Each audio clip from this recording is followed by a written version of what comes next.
Friends welcome back to my channel. Cake చేస్తానండి మా husband బర్త్డేకి. So two eggs milk powder ఇంకా milk గీ ఇంకా ప్రీమిక్స్ తీసుకున్నాను. సో చూసేద్దాం ప్రాసెస్. 2 ఎగ్స్ వేసి బాగా బీట్ చేసుకోవాలండి.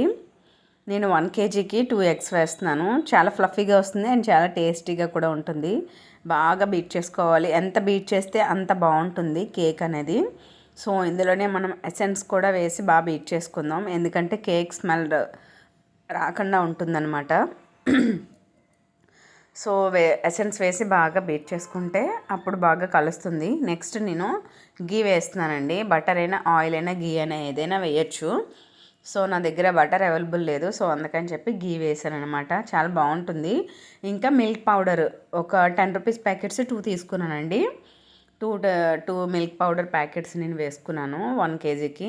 ఇంకా ప్రీమిక్స్ 2 బౌల్స్ తీసుకున్నాను కదా, ఇది విస్కర్తో అయితే నేను కలిపేసుకుంటున్నాను. నాకు మిల్క్ 1.5 కప్పు సరిపోయిందండి. ఫస్ట్ నేను 1 కప్ వేసి నేను బాగా కలిపాను. ఇంకా ఒక 1/2 కప్ అయితే తీసుకున్నాను క్వాంటిటీకి. సో 2 కప్స్ ఆఫ్ ప్రీమిక్స్కి 1 కప్ ఆఫ్ లిక్విడ్ ఉండాలండి.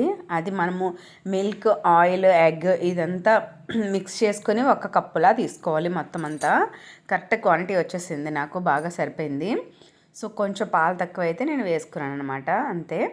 సో ఇది కలిపేలోపు మనం ప్రీహీట్ చేసేసుకుందాం. హైలోనే పెట్టేశానండి. నేను రౌండ్ కేక్ చేస్తున్నాను కాబట్టి దానికైతే బటర్ పేపర్తో నేను బటర్ అప్లై చేసేసాను.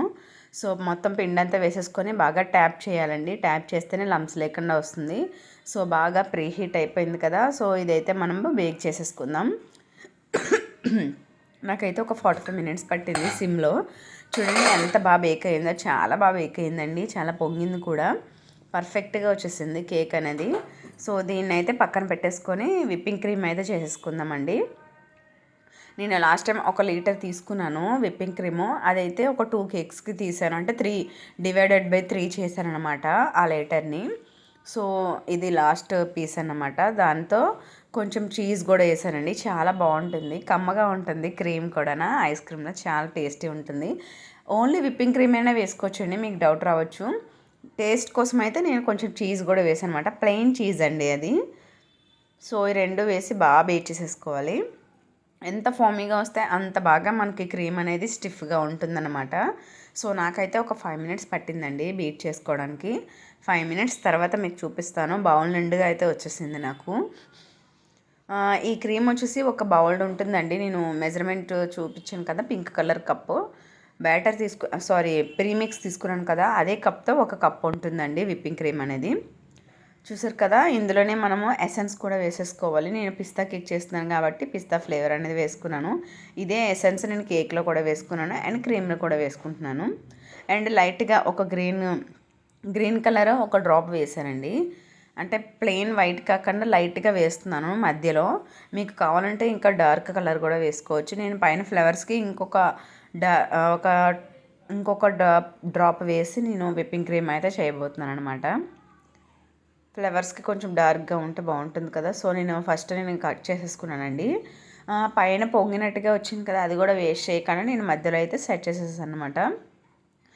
ఆ బౌల్లో నేను షుగర్ సిరప్ అయితే కలుపుకున్నానండి. పింక్ కలర్ బౌల్ ఉంది కదా, దాంతో నాకు అలా సరిపోయింది కేజీ కేక్కి.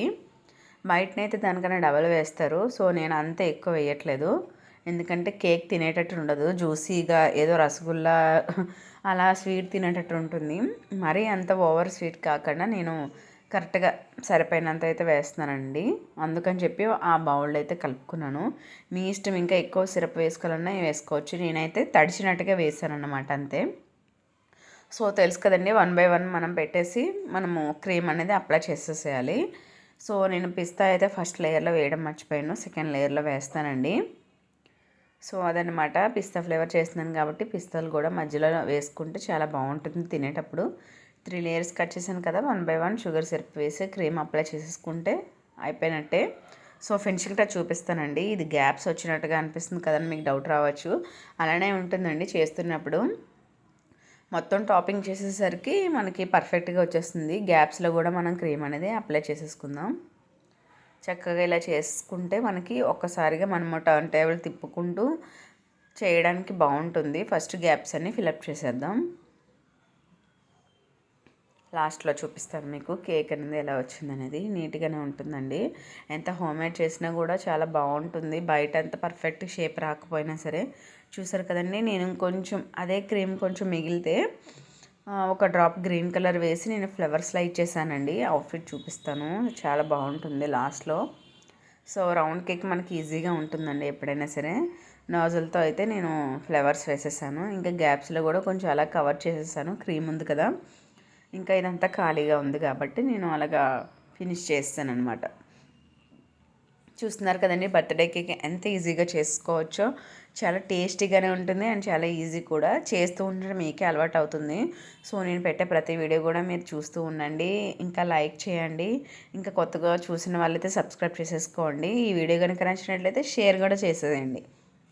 కానీ వీడియో మాత్రం ఫుల్గా చూడండి, స్కిప్ చేయొద్దు. మీకోసమే నేను లాంగ్ లెంత్ కూడా షార్ట్ లెంత్ చేసేసానండి, బోరింగ్గా ఉండకూడదని. కానీ చూస్తూ ఉంటే ఎంత బాగుంది కదండి. సేమ్ బేకరీ స్టైల్లోనే ఉంది కానీ హోమ్ మేడ్. చాలా బాగుంటుంది, చాలా హైజెనిక్గా కూడా చేసేయచ్చు ఇంట్లోనే. మా హస్బెండ్ బర్త్డే స్పెషల్ కేక్ అనమాట, పిస్తా ఫ్లేవర్. సో అతనికి నచ్చుతుందని అనుకుంటున్నాను. చాలా ఎంజాయ్ చేశారు కూడా, కట్ చేశాక చాలా బాగుందని చెప్పారు. సో మీకు కూడా నచ్చిందని అనుకుంటున్నాను. ఓకేనండి, ఇలా పిస్తా మధ్యలో ఫ్లవర్స్ మధ్యలో కూడా నేను ఇలా పెట్టేస్తాను. మధ్యలో నేమ్ రాయడానికి అని చెప్పి వదిలేసాను అనమాట. అంతేనండి, కేక్ అయితే రెడీ అయిపోయింది. ఎలా ఉందో కమెంట్ రూపంలో అయితే పెట్టేసేయండి. థ్యాంక్ యూ ఫర్ వాచింగ్ అండి. Bye bye.